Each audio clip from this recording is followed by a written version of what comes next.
മാസങ്ങളായി സത്യത്തിൽ 1 വർഷം തന്നെയായി. പഞ്ചായത്ത് ഇലക്ഷൻ കഴിഞ്ഞതോടുകൂടി അതിന് മുൻപും UDF തെരഞ്ഞെടുപ്പിൻ്റെ അസംബ്ലി തെരഞ്ഞെടുപ്പിൻ്റെ ഒരുക്കങ്ങളുമായി മുന്നോട്ട് പോയിട്ടുണ്ട്. അത് KPCC നിർദ്ദേശപ്രകാരം ധാരാളം വോട്ട് ചേർത്ത്, അതുപോലെ ബൂത്ത് കമ്മിറ്റി, അങ്ങനെ ഒരുക്കങ്ങളായി പോയി.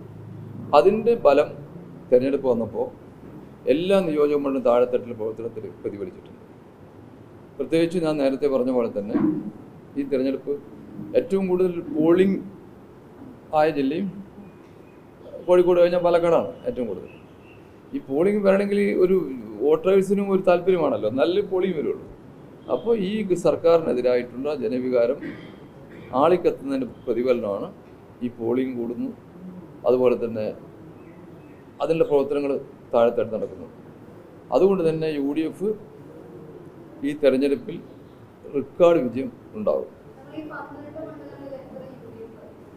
ഞാൻ ചോദിക്കട്ടെ, ഒരു നല്ലൊരു കാറ്റ് അനുകൂലമായി വീശുക 8-9 വരെ കയറി വരാം എന്തായാലും.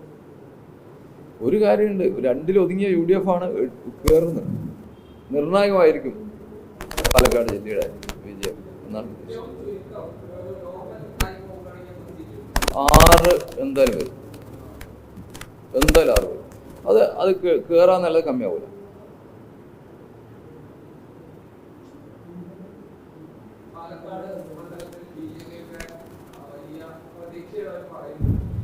സ്വാഭാവികമായിട്ടും എല്ലാവരും പ്രതീക്ഷ തന്നെയാണല്ലോ. ഞാൻ സ്വാഭാവികമായിട്ട് 12 കിട്ടും, 12 സ്ഥാനാർത്ഥികൾ പ്രതീക്ഷ, 3 ടീമും പ്രതീക്ഷയിൽ തന്നെ പോവാം.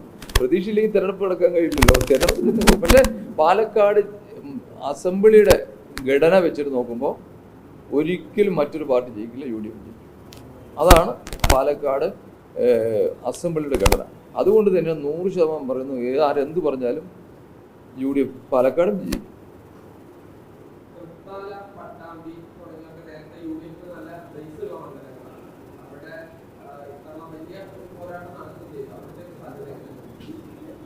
ജയിക്കും. നമ്മൾ ജയിക്കാൻ സാധ്യതയില്ലല്ലോ. തൃത്താലി കൊണ്ട് പട്ടാമ്പി കിട്ടും. പിന്നെ ഞാനൊരു കാര്യം, കോൺഗ്രസിൻ്റെ ഒരു കാലത്തെ ശക്തി കേന്ദ്രം പറയുന്നത് ഒറ്റപ്പാലമാണ്.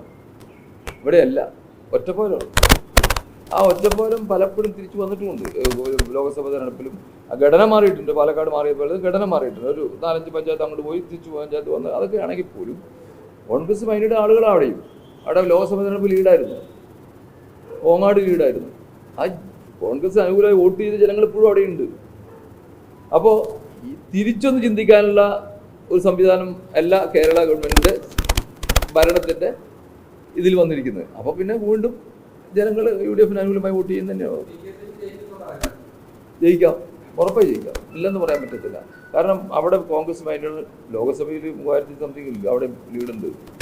ആ ജനങ്ങൾ അവിടെ ഉണ്ടല്ലോ, ആ വോട്ടേഴ്സ് ഉണ്ടല്ലോ. അതിനേക്കാൾ ഇതായിട്ട് ഈ ഗവൺമെൻറ്റിനെതിരെയും ഈ ഗവൺമെൻറ് ഈ നയിക്കുന്ന മുഖ്യമന്ത്രിക്കെതിരെയുള്ള ജനവിധിയാണ് തരിക. നിങ്ങൾ വിലയിരുത്തുക, ഞാൻ പറയാൻ പാടില്ലല്ലോ. ഞാനൊരു സ്ഥാനാർത്ഥിയല്ല. സ്ഥാനാർത്ഥി എന്ന നിലയ്ക്ക് പറഞ്ഞു, DC പ്രസിഡന്റ് ഞാൻ ജയിക്കുന്ന പറയുള്ളൂ. രണ്ടും ജയിക്കും, ഒരു സംശയം വേണ്ട. നെന്മാർ ജയിക്കും. അപ്പോൾ ഈ തെരഞ്ഞെടുപ്പിൻ്റെ റിസൾട്ട് വരുമ്പോൾ, മെയ് 4 റിസൾട്ട് വരുമ്പോൾ പാലക്കാട് ജില്ല റെക്കോർഡ് സീറ്റുമായി കോൺഗ്രസ് UDF മുന്നിലുണ്ടാവും. ഞാനത് എണ്ണി പറയുന്നത് ശരിയല്ലാത്തത് കൊണ്ടാണ്. ഞാൻ പറഞ്ഞില്ലേ, നന്നായി പോയ 9 സീറ്റ് വരെ കയറി വരാം, അല്ലെങ്കിൽ 6 to 8 ഇങ്ങനെ വരാൻ സാധ്യത. ഈ നിങ്ങളൊക്കെ പത്രക്കാരൻ, ഞാനൊരു കാര്യം പറഞ്ഞോട്ടെ, ഇപ്പോൾ ജനങ്ങളുടെ സമീപിക്കുമ്പോൾ അവരുടെ പ്രതികരണം എന്താ നോക്കിയാൽ മതി. അവിടെയാണല്ലോ നമ്മുടെ വേവ് എങ്ങനെയാണ് നോക്കുന്നത്. അതാണ് UDFന് അനുകൂലമാണ്. അപ്പോൾ കാറ്റ് എങ്ങനെ വീശാൻ UDF അനുകൂലമായിട്ട് വരും. ഈ പോളിംഗ് കൂടുമ്പോൾ കൂടെ എപ്പോഴും അങ്ങനെയല്ല. UDF അനുകൂലമായ അന്തരീക്ഷത്തിൽ കൂടുമ്പോൾ അത് UDFന് അനുകൂലമായിട്ട് വരിക, അനുകൂലമായിട്ട് വരും. കാരണം ഈ ഗവൺമെൻറ്റിന് ജനവികാരമുണ്ട്, അതാണല്ലോ പോളിംഗ് കൂടുന്നത്. അത് 100% അനുകൂലമായി വരും.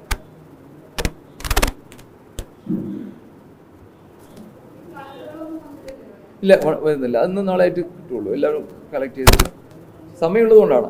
സമയമുണ്ടല്ലോ, ഇനിയൊന്നുമില്ലല്ലോ.